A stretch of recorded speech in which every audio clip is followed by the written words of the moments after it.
Halo semuanya, perkenalkan nama saya Gustina Gita Maharani dengan NIM 2802686323 dari jurusan Akuntansi S1 Bina Nusantara. Pada kesempatan kali ini saya akan menjawab diskusi forum sampling. Sebuah perusahaan retail online di Indonesia, Shopee, ingin melakukan penelitian untuk memahami kepuasan pelanggan terhadap layanan pengiriman cepatnya.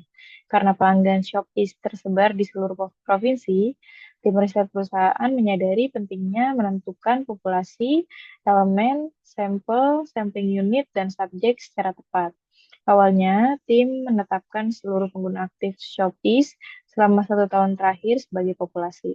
Namun, dengan keterbatasan waktu dan sumber daya membuat mereka hanya dapat mengakses pelanggan yang melakukan pembelian dalam 3 bulan terakhir atau accessible population. Data pelanggan diambil dari sistem CRM, di mana setiap akun pelanggan berpotensi mewakili satu individu. Namun, beberapa pelanggan memiliki lebih dari satu akun.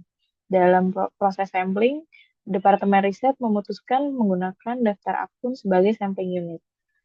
Dari daftar tersebut, 5.000 akun dipilih secara acak menggunakan systematic sampling. Namun, hanya 3.800 pelanggan yang benar-benar mengisi kuesioner kepuasan, sehingga mereka menjadi subjek aktual dalam penelitian. Masalah muncul ketika hasil riset menunjukkan kepuasan yang sangat tinggi, rata-rata 4,7 dari 5. Namun, setelah dianalisis lebih lanjut, diketahui bahwa sebagian besar responden berasal dari kota besar, seperti Jakarta dan Surabaya. Sementara pelanggan dari wilayah rural sangat sedikit terwakili. Analisis kesalahan konseptual yang mungkin terjadi dalam definisi populasi dan sampling unit pada studi Shopee. Populasi awal ditetapkan semua pengguna aktif setahun terakhir, tetapi yang dipakai hanya pelanggan 3 bulan terakhir. Unit samplingnya adalah akun, bukan individu, sehingga ada resiko satu orang dihitung lebih dari satu kali. Ini membuat penelitian bias dan tidak akurat. Yang kedua, jelaskan bagaimana perbedaan antara target sampel dan actual sampel dapat mempengaruhi validitas eksternal hasil penelitian. Target awalnya 5.000 akun, tapi actual sampelnya hanya 3.800 responden. Mayoritasnya juga dari kota besar seperti Jakarta dan Surabaya, sehingga hasil penelitian tidak mewakili pelanggan seluruh Indonesia dan validitas eksternal menjadi rendah.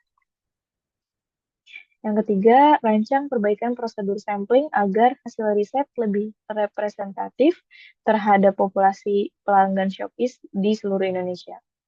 Solusinya ialah gunakan individu, bukan akun, sebagai elemen. Terapkan stratified random sampling berdasarkan wilayah. Jumlah sampel harus sesuai proporsi pelanggan nyata dan lakukan reminder agar respon lebih merata.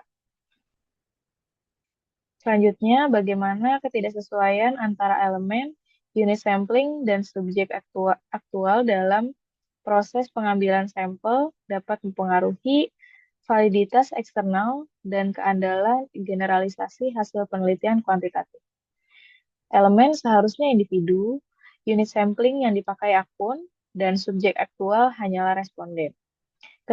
Ketidaksesuaian ini membuat sebagian orang terwakili ganda, sebagian lain tidak terwakili, sehingga generalisasi lemah.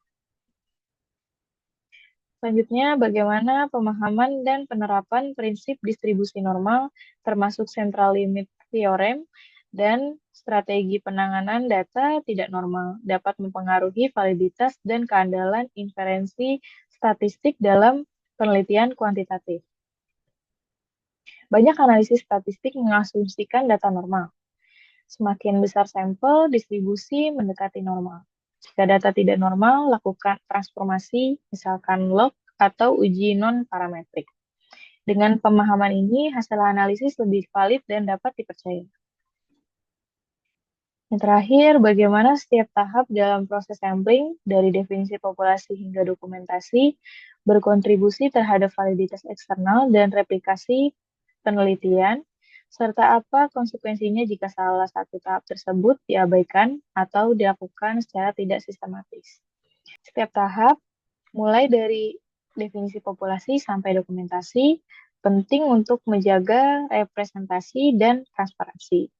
Jika ada tahap yang diabaikan, hasilnya bisa bias dan penelitian sulit diulang. Sekian dari saya, terima kasih.